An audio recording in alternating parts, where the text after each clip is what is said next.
Hi, I'm Mark Dutram. I'm a guitarist, composer, producer, musician, and I'm also a fan of hats. I've been wearing hats since I was a teenager.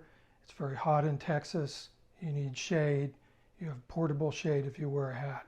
And I've also worn them in cities, and I've worn them on stage over the decades. So I'm going to share a few of those hats with you right now. So this first hat is a famous Tom Mix hat by Stetson. And this is one of the first sort of really nice Stetson hats I bought. I purchased it from King's Western Wear on Van Nuys Boulevard in Los Angeles. And that was the original King's Western Wear. They moved later. But anyway, this hat, I wore the hell out of it while playing with the Melvins on quite a few tours. And I wore it so much that basically the ribbon started falling off. The lining started falling out, and so I took it out to a place called Texas Hatters, and it used to be in Butte outside of Austin. And so the guy out there, Dave, chopped an inch off of it, put a new ribbon on it, put a new dent in the top for me, and now I think it's even a cooler hat. But this hat was made super well, and I wore the hell out of it.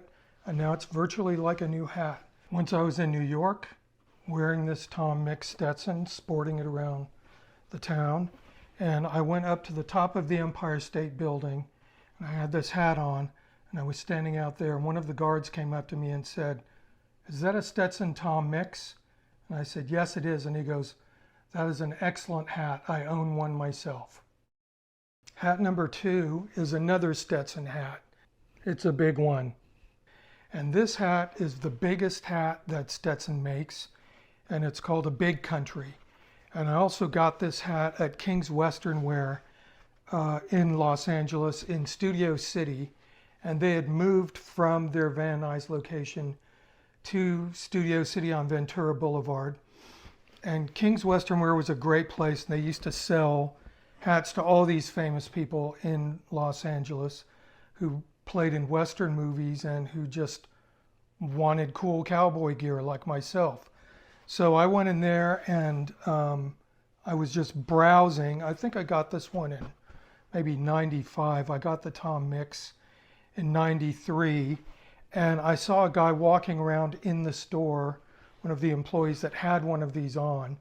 And so I started talking to him, and he also had this exact shape on the hat. And I said, "What is that shape you have on your hat?" And he goes, "Oh, that's custom. I made that for myself." And I said, "If I buy one of these, will you put this shape on the hat for me?"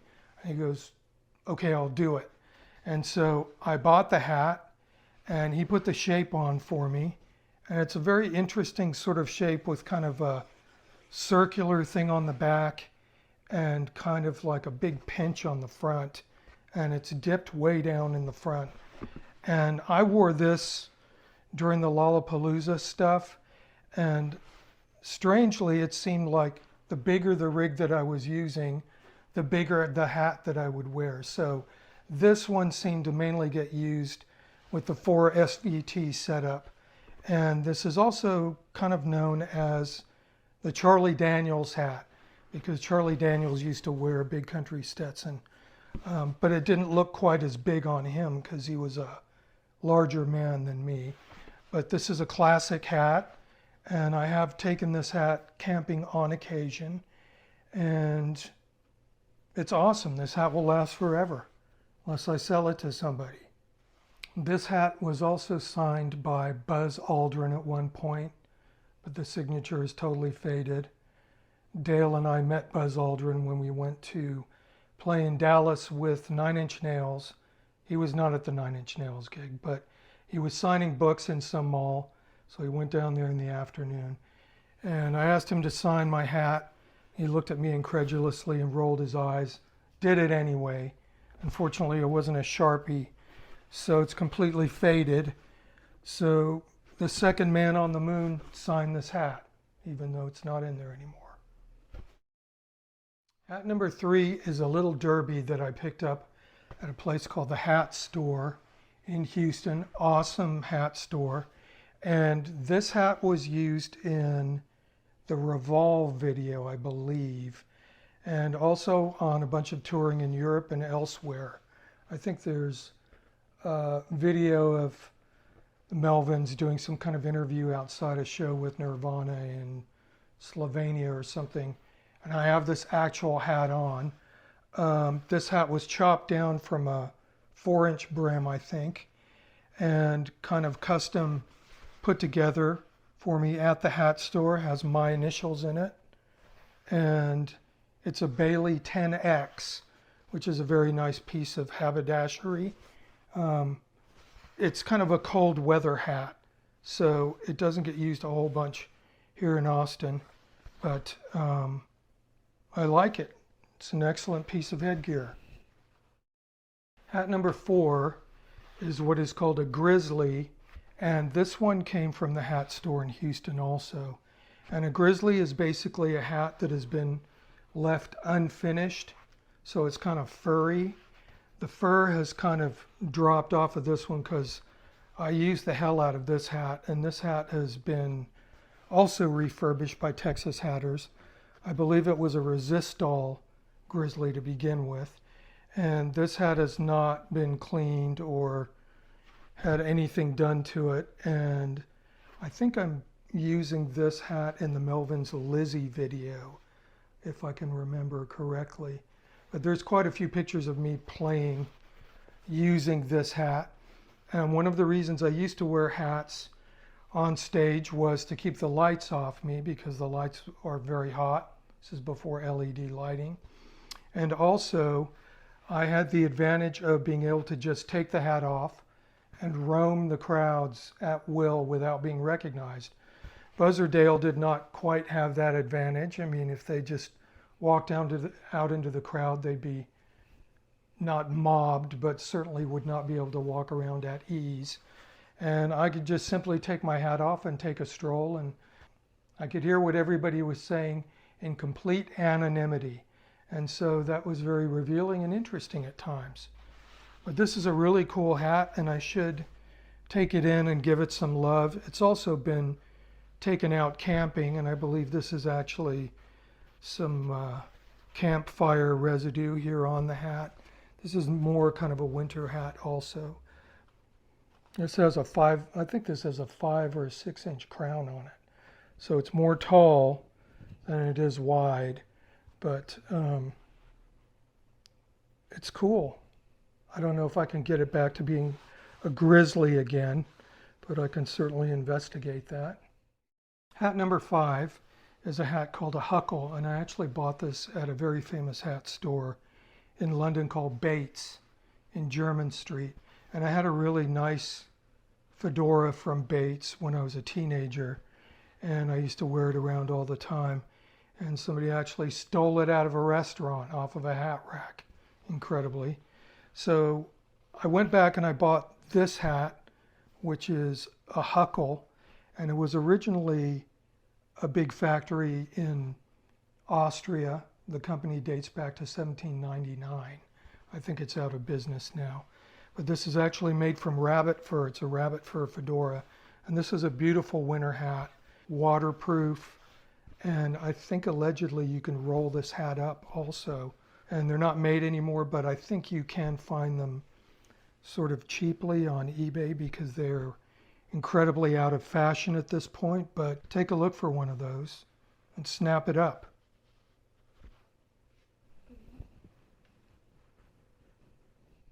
Hat number 6 is a Texas Hatter's hat, and this is like a 5X beaver, maybe a 6X beaver or something like that. And I've had it in a few different shapes, and this latest shape has a pencil roll on it, and then it's got what's called kind of a Gus pinch, which I think was sort of popularized by Slim Pickens, the great actor and former rodeo clown, for those of you who don't know. And this is an awesome hat. I've had it probably about 15 years at this point. This is probably the last cowboy hat I will buy ever, since I have all these other ones also. And this one needs a little bit of TLC, but it's an awesome hat, and this is my main camping hat. Remember, I was going to go in there and get another gray hat, and Dave looked at me and he goes, "You're not getting a gray hat today." How come? Because he was like, "This is the one you need for your coloring." See, I could work in a hat shop. If I wasn't a musician, and I would be saying like, "What size?" So this hat, number 7, is the very hat that I wore in the famous Bar X The Rocking M video by the Melvins, where I'm channeling Frederick Mercury for a moment. And I bought this hat at Disneyland, at the actual Mad Hatter shop, the real Disneyland in Anaheim. I bought this at the Mad Hatter shop in New Orleans Square, and I had no idea if I would ever wear it or not, but it came out perfectly for the Bar X The Rocking M video, and I don't think I've ever worn it anywhere since, have I? This one doesn't get worn anywhere, but maybe it will. Rowan, please don't ever wear that anywhere. For a costume party. Every day is my costume party. Ow, it's tight, tight, tight, tight. So it's actually made in Oakland by Dorfman Pacific Company Incorporated. And it says Mad Hatter on the inside. Probably costs $3 to make or something, I don't know. What's it made of? Who knows? Some kind of felt. Monkey felt or something, who knows? I don't know.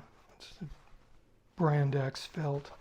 You know. My final words on hats is, if you're going to go buy a hat, you can do it a couple of different ways. You can go buy the hat alone, and just, it will be you and the man selling you the hat. And so any decision that you make is going to be yours and yours alone. You're going to have to deal with it with whoever comes across you in that hat. Or you can take a woman with you and she'll just tell you if you look stupid or not. And then chances are you won't even buy a hat. So it's up to you. But I would suggest doing maybe some combination of both. Although, as you can probably tell, I bought every single one of those hats alone. So, but they're still with me. But I have to be somewhat judicious about where I sport them. People do react to hats. Yeah, it's absolutely true. And a lot of time touring with the Melvins was interesting because I would get the door held open for me a lot when I was wearing a hat. And then they would just let the door shut for Buzz and Dale. And I'd get called sir, and they wouldn't get called anything. So a hat can give you somewhat of an elevated status in certain environments. In other environments, it could cause exactly the inverse. So you just have to think about where, when, and how you're going to sport a hat. And I don't include baseball caps as hats. They're not hats. I'm not sure what they are, but they're useful in some sense, but they're not hats. But I noticed people give you compliments on your hat, especially when we're traveling. They do, because I always have the best hat in the room, always, pretty much. So that's cool. I made the right decisions. What can I say?